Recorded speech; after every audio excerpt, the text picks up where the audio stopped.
நேயர்களுக்கு வணக்கம். கோவையிலிருந்து கோவிந்தராஜ் பேசுறேன். 2024 அதிர்ஷ்டம் கொடுக்கும் கல் துலாம் ராசிக்கு எந்த கல் அதிர்ஷ்டமான கல்?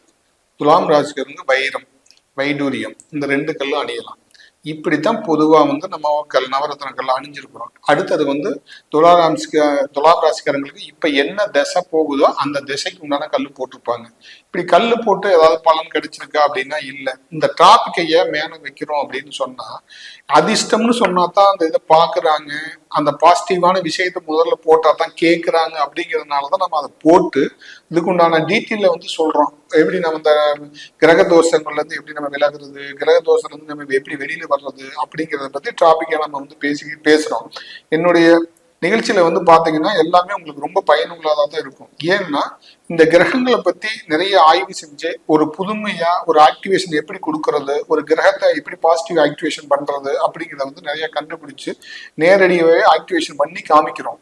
ஒவ்வொரு விஷயத்தையும் தனித்தனியா காமிக்கிறோம். இப்ப கிரகங்களால் பாதிப்புனா கிரகத்தை எப்படி பாசிட்டிவ் ஆக்டிவேஷன் பண்றது, அதே மாதிரி இறந்த முன்னோர்கள்னா அவங்களை எப்படி பாசிட்டிவ் ஆக்டிவேஷன் பண்றது, இல்ல குலதெய்வத்துடைய பவர் எப்படி வர வைக்கிறது அப்படிங்கிறதுக்கெல்லாம் இவ்வளவு நாள் யாரும் இதுக்குண்டான பாசிட்டிவ் ஆக்டிவேஷன்னா பொருளை யாரும் கண்டுபிடிக்கல, அதுக்குண்டான பவரேஷன் யாரும் கண்டுபிடிக்கல. இப்ப நம்ம அதுக்குண்டான பவரை கண்டுபிடிச்சிருக்கிறோம். அப்ப அந்த பவர் கொடுத்தவனே ஆக்டிவேஷன் ஆகும். அதனாலதான் இப்ப நம்ம அந்த ஆக்டிவேஷனுங்கிற ஒரு சப்ஜெக்டவே பேசுறோம். இப்ப முதல்ல எல்லாம் பொதுவாக சொல்லுவாங்கன்னா ஆக்டிவேஷன் அப்படின்னு சொன்னா இப்ப உங்க ராஜுக்கு இந்த கல்லை போட்டு இந்த கோயிலுக்கு போங்க ஆக்டிவேஷன் சொல்லுவாங்க. அது நம்ம வார்த்தையால சொல்றது. நம்ம என்ன பண்றோம்னா அதை ஆக்டிவேஷன் பண்ணியே காமிக்கிறது. உங்க முன்னாடியே நேரடியாக ஆக்டிவேஷன் பண்ணி காமிக்கும் போது உங்களுக்கு திருப்தி ஆகும். அப்ப உங்களுக்கு திருப்தி ஆகும் போது அந்த கிரகத்துடைய தோஷமும் விலகும், அந்த தடைகளும் விலகும். இப்படி தனித்தனியா ஒவ்வொரு சப்ஜெக்டா இருக்குது. இப்ப நம்ம இன்னைக்கு பாக்குறது நவரத்ன கல். எந்த நவரத்ன கல் நமக்கு யோகத்தை கொடுக்கும்? இப்படி 9 நவரத்ன கல்லும் 9 கிரகங்களும் யோகத்தை கொடுக்கும். 9 நவரத்ன கல்லும் யோகத்தை கொடுக்கும். நமக்கு யோகத்தை கொடுக்கக்கூடிய கல் எது?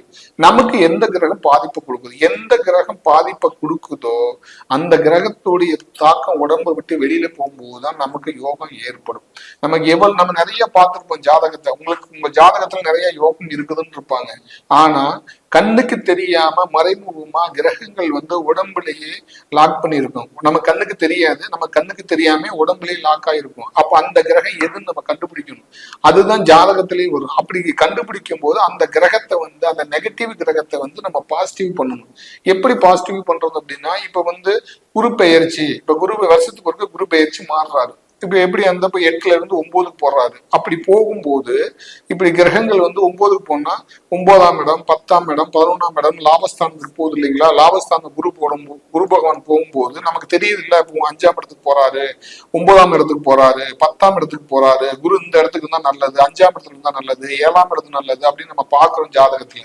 இதை மட்டும்தான் பாக்குறோம். இதே மாதிரிதான் நம்ம உடம்புலயும் கிரகங்கள் இயக்கத்தை நெகட்டிவா ஆக்டிவேஷன் பண்ணிக்கிட்டே இருக்கும். அது நம்ம கண்ணுக்கு தெரியாது. அப்ப அந்த கிரகத்தை நம்ம வெளியில எடுக்கணும். அப்ப அந்த கிரக தடங்கள்னாலதான் நமக்கு யோகம் வர்றது இல்லை, யோகத்தை தடுக்குது. அப்ப எந்த கிரகம் யோகத்தை தடுக்குதோ அந்த கிரகம் தான் நெகட்டிவ், அதுதான் தோஷம். அந்த கிரகத்துக்கு உண்டான ஸ்டோன் நம்ம கொடுத்து அந்த கிரகத்தை பாசிட்டிவ் ஆக்டிவேஷன் பண்ணணும். ஒரு கிரகத்துக்கு உண்டான கல் இருக்கணும் அப்படின்னா அந்த தோஷம் அவங்க உடம்புல இருக்கணும்.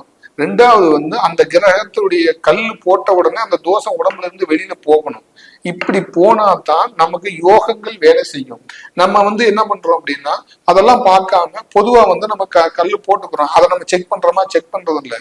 இப்ப நம்ம பொதுவா ஒரு கார் வாங்கினாலும் செக் பண்ணி பாக்குறோம், ஒரு வண்டி வாங்கினாலும் செக் பண்ணி பாக்குறோம், ஒரு பேட்டரி வீட்டுக்கு வாங்கினாலும் செக் பண்ணி பாக்குறோம், ஓடுதான்னு பாக்குறோம், ஒரு டிவி வாங்கினாலும் ஓடுதான்னு பாக்குறோம். ஆனா அந்த நவரத்ன கல்லை மட்டும் நம்ம நமக்கு ஓடுதா, நமக்கு பாசிட்டிவ் ஆக்டிவேஷன் கொடுக்குதா, ஓடுதாங்கிறது நம்ம பாக்குறது இல்லை. இப்படி எல்லாம் நம்ம இதெல்லாம் நிறைய ஆய்வு செஞ்சு அதை ஆக்டிவேஷன் பண்ணி காமிக்கும் போது அந்தந்த கிரகங்கள் எங்கெங்க தடங்கள் பண்ணிருக்கோ அந்த தடங்களை நிவர்த்தி பண்ணி அந்த லாக்கை எடுத்து விட்டோம்னா உங்களுக்கு அந்த பாசிட்டிவ் ஆக்டிவேஷனுக்கு நீங்க வந்துடணும்.